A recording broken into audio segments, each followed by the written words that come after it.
Ford Madox Ford, The Good Soldier. Chapter 1. This is a tale of murder. Or maybe that's not quite true. At its heart, it's a love story, isn't it? The saddest kind of love story. About the end of love. The death of love. So I guess I was right the first time. You may think you know this story. You probably read about it at the time. The tabloids loved it, if you recall. Murder Island was a popular headline. Unsurprising, really, as it had all the perfect ingredients for a press sensation. A reclusive ex-movie star, a private Greek island cut off by the wind, and, of course, a murder.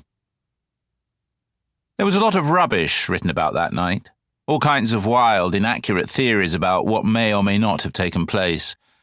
I avoided all of it. I had no interest in reading misinformed speculation about what might have happened on the island. I knew what happened. I was there.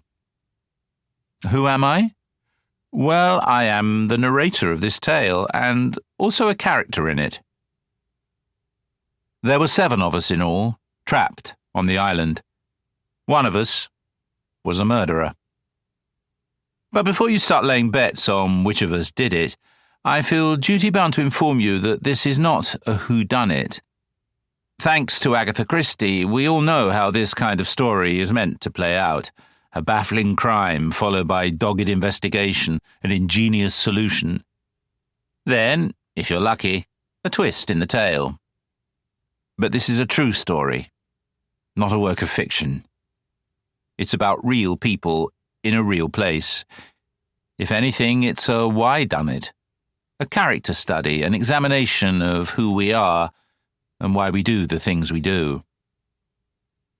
What follows is my sincere and heartfelt attempt to reconstruct the events of that terrible night, the murder itself and everything that led up to it.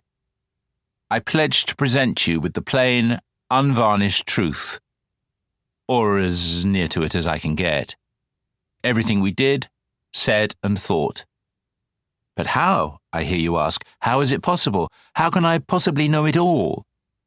Not just every action taken, everything said and done, but everything undone, unsaid, all the private thoughts in each other's minds. And for the most part, I am relying on the conversations we had before the murder and afterwards, those of us who survived, that is. As for the dead, I trust you'll grant me artistic license regarding their interior life. Given I am a playwright by trade, I am perhaps better qualified than most for this particular task. My account is also based on my notes, taken both before and after the murder. A word of explanation regarding this. I have been in the habit of keeping notebooks for some years now. I wouldn't call them diaries, they're not as structured as that. Just a record of my thoughts, ideas, dreams, snatches of conversation I overhear, my observations of the world. The notebooks themselves are nothing fancy, just plain black moleskins. I have the relevant notebook from that year open now, by my side, and will no doubt consult it as we proceed.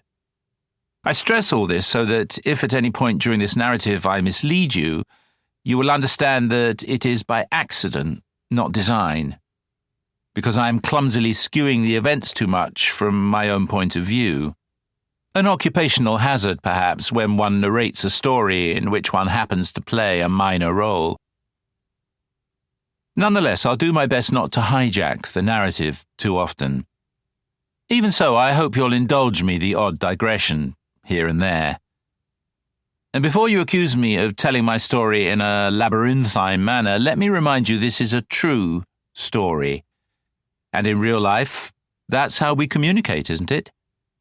We're all over the place. We jump back and forth in time, slow down and expand on some moments, fast forward through others, editing as we go, minimizing flaws and maximizing assets. We are all the unreliable narrators of our own lives. It's funny. I feel that you and I should be sitting together on a couple of bar stools right now as I tell you this tale.